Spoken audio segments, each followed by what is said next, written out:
बहुत समय पहले की बात है। पहाड़ियों और जंगलों से घिरा हुआ एक छोटा सा गांव था। उसी गांव में एक गरीब लेकिन मेहनती लकड़हारा रहता था। उसका नाम था रामदीन।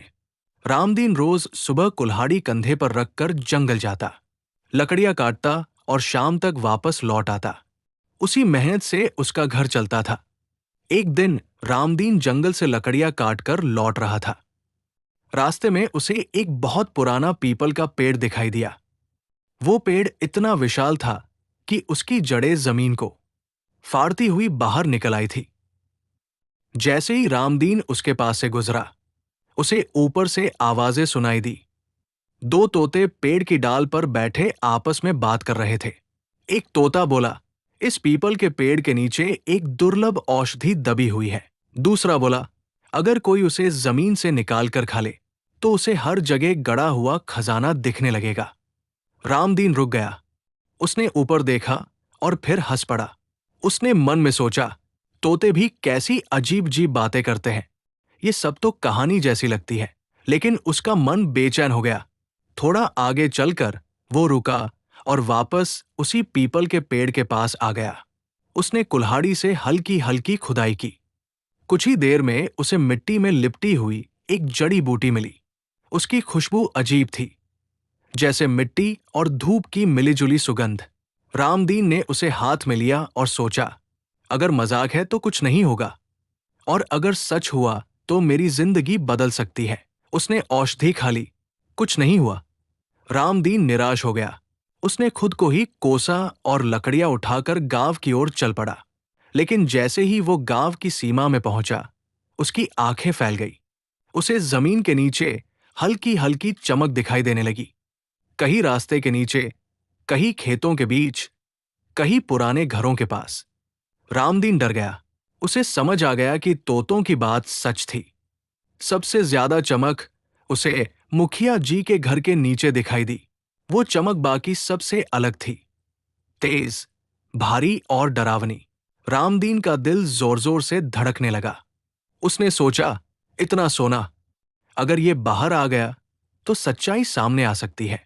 अगले दिन रामदीन मुखिया जी के पास गया। उसने डरते डरते कहा, मुखिया जी, मुझे लगता है आपको इस घर में नहीं रहना चाहिए। ये घर आपके लिए शुभ नहीं है। मुखिया जी ने उसे अजीब नजरों से देखा और गुस्से में बोले, तुम पागल हो गए हो क्या? जाओ, अपना काम करो। मुझे डराने की कोशिश मत करो। रामदीन चुपचाप लौट आया। 2 दिन बाद उसे पता चला कि मुखिया जी किसी काम से पास के गांव गए हुए हैं। उस रात चांदनी हल्की थी। पूरा गांव सो रहा था। रामदीन चुपचाप मुखिया जी के घर पहुंचा। दरवाजा खोलकर वो उसी जगह खुदाई करने लगा जहां चमक दिख रही थी। जैसे जैसे वो खोदता गया, जमीन ठंडी होती गई। अचानक उसकी कुल्हाड़ी किसी सख्त चीज से टकराई। उसने मिट्टी हटाई। अंदर एक मानव कंकाल था। रामदीन के हाथ कांपने लगे। उसके शरीर से पसीना बहने लगा। उसी पल उसे याद आया, मुखिया जी हमेशा कहते थे कि उनकी पत्नी 2 साल पहले मायके गई थी, लेकिन 2 साल से किसी ने भी उन्हें देखा नहीं था। रामदीन समझ गया, ये वही थी। उसने डरते हुए सोना निकाला, लेकिन उसे छुपा कर रख दिया। सुबह होते ही उसने पुलिस को सूचना दी। पुलिस आई, जांच हुई, मुखिया जी पकड़े गए। सच सामने आ गया। उस रात जब रामदीन सोया तो उसने सपना देखा। एक स्त्री सफेद वस्त्रों में उसके सामने खड़ी थी।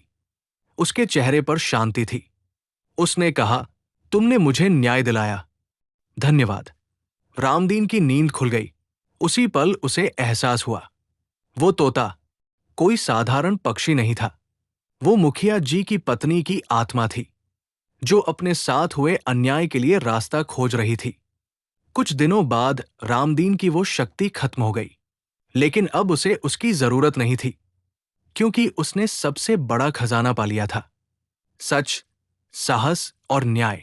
और गांव ने सीख ली कि अपराध चाहे जितना गहरा दबा हो, सच्चाई कभी न कभी जमीन के ऊपर आ ही जाती है।